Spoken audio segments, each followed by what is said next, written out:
So right now, it looks like we're about to have something in the Democratic presidential race that we haven't seen so far this year, and that is a single debate, a single event debate. Remember, the first two rounds of this, they've had so many candidates who've qualified. They've had to have two different nights, two stages full of 10 candidates each. Not every candidate obviously gets a shot to talk to every other candidate. Bit of a strange dynamic, but that's the world of Democratic politics in 2019. But the DNC raised the qualifying threshold for the next debate. That's going to be in mid-September. Today is the deadline. 11:59 p.m. tonight is the deadline to qualify for that debate. They made it a little tougher to get in, and basically it looks like 10 candidates are going to qualify for this debate. There's still a little bit of suspense if some other poll were to randomly come out before midnight tonight. We don't expect there to be one, and if that isn't the case, then you're going to have sort of all of the heavy hitters in this race are all going to be together for one night of debating in mid-September for the first time.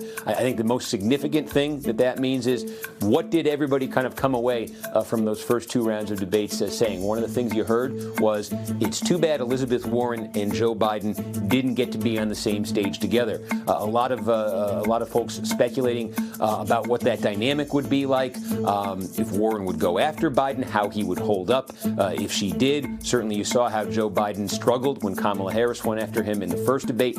What would that dynamic look like if Elizabeth Warren did so on a debate? She was on a different stage in the first two rounds. Again, if it's just 10 candidates, they're all going to be on that stage together. In terms of where this race stands, heading into the fall, heading into sort of the post-Labor Day season, the big news this week is, if you remember, the week started, there was a poll that came out that suggested, is Joe Biden falling apart? There was a poll that had him at 19% in third place nationally in the Democratic race. That was the Monmouth Poll that came out earlier this week. The question we asked then was, is this where the Democratic race is moving, or is this an outlier?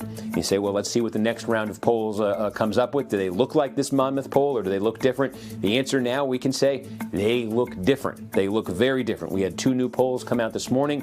Biden easily in first place in both of them at 32%. We had another poll come out yesterday. They put him at first place with 33%. So now you've seen the weight of all of the polls that have come out this week suggest, yes, that Monmouth poll was an outlier. Joe Biden, he's not the strongest frontrunner Democrats have ever seen, but he still is the frontrunner. His campaign is not yet falling apart the way that Monmouth poll made it look like. He will go into the fall. He will probably go into this fall debate still as the frontrunner.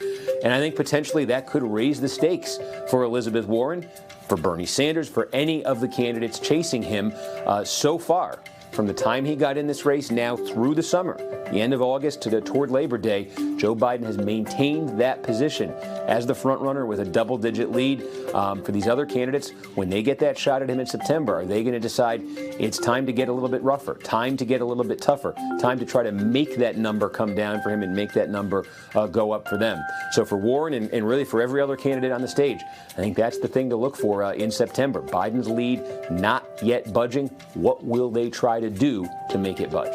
The way the rules work for this, everything the candidates have done to date that counted towards qualifying for the September debate, even if they don't make the September debate, everything that they've done in terms of raising money, in terms of hitting polling thresholds, it will also count towards the October debate, and they're going to get another month to add to it, basically.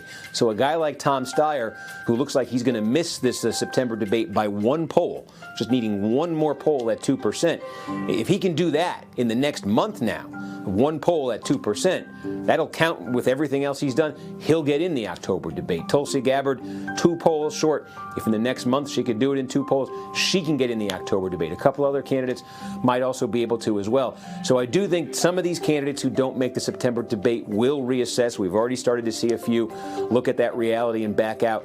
But I do think a lot of them may still wait through October, try to get back on that stage in October.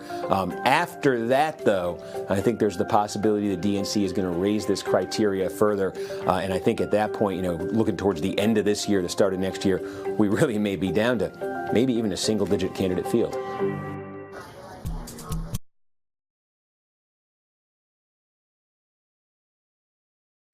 Hey, NBC News viewers, thanks for checking out our YouTube channel. Subscribe by clicking on that button down here and click on any of the videos over here to watch the latest interviews, show highlights, and digital exclusives. Thanks for watching.